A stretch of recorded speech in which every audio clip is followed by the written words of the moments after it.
Good morning, this is Jeff with Sewer Tech Northwest. We are at 1613 Southwest Hume Court here in Portland. We are located at the front of the house. I describe everything as if you are in the street facing the front door of the home. Cleanout is located about 6 inches beyond the concrete patio to the left of the front door. I'll show you that here in just a moment once I pull the camera out. We're dropping into 3-inch ABS pipe here. We are zeroed out and water is running.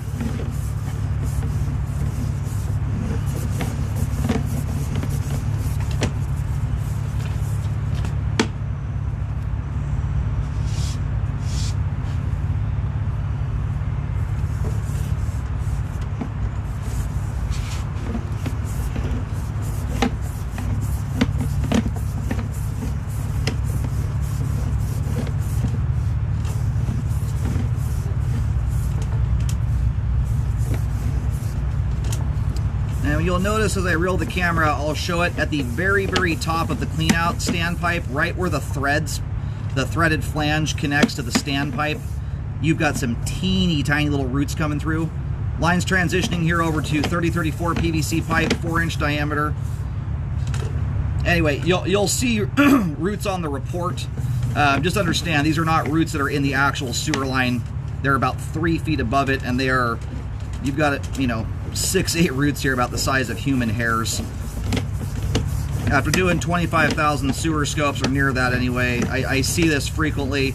It's extremely rare they will ever grow beyond where they are because they are not getting nutrients. They can't really grow. They're not down in the sewer line. They're the very top of the clean out.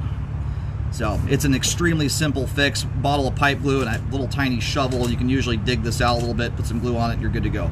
That's if you even decide to fix it. In most cases, they never turn into anything. I just kind of wanted to explain that so you didn't think that was a root in the actual sewer pipe. There's our main connection there. Nice short line, 37 feet. We're going to go locate really quick here while the line drains off, and we'll pull back in a moment. All right, just located the camera head. Line terminates out on Southwest Hume Court. The line runs out to the street through the front yard area. It meanders a little bit towards the driveway, but straightens out before it gets there. By the time the line straightens out and shoots off into the road, it lines up perfectly with the front door. And if you go from the front door right out to the street in a straight line, you'll see a patch in the road. That patch there, where you can see where there was some newer asphalt poured, that is where the sewer line was installed, in case you're curious where the line's at.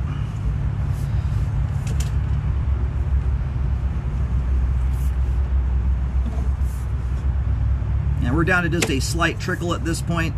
We're going to go ahead and start pulling back in here. And quite a clean sewer line to boot. You got a little tiny bit of grease built up in the flow line there. Relative to most homes though, very clean line. And now that my camera's gone through and busted that stuff up there, a couple toilet flushes, a lot of this, what is there, the little bit that is there, a bit of it will start sloughing off. But I mostly pointed out for educational purposes. This ideally, you don't really want your line to get beyond this point here. This is what it looks like when a house is doing a pretty darn good job of keeping their cooking oil and grease out of the line.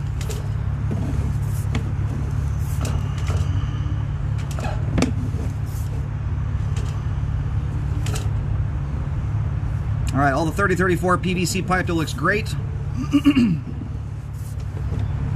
This is a test teak tie-in right here. My camera's got a little bit of schmaltz on the lens right now. It's kind of hard to see that.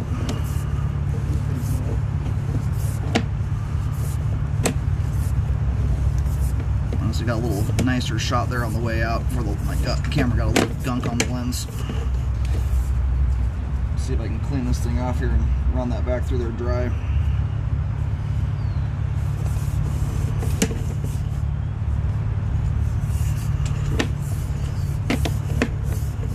Anyway, nice looking sewer line. Very clean, great flow, all the pipes in good condition, for the exception of a extremely minor little root intrusion there at the top of the cleanout, which I'll show you.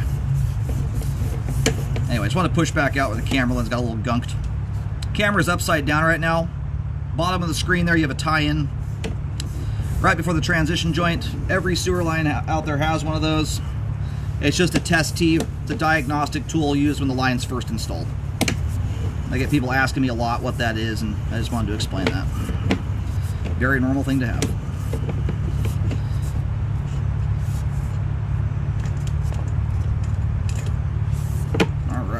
we are pushing back towards the house here. And right here is where we cross through the foundation wall. We are now back through the foundation into the crawl space area.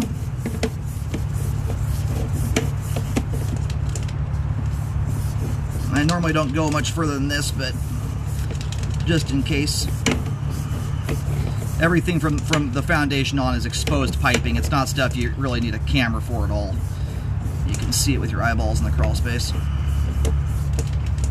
Anyway, and the line's going to look a little dirtier than normal doing this. I don't have water running to clean the lens off, but this will loosen up anything that is in the flow line there, and just natural water flow will bust all that loose. And that right there is the back end of the sewer line.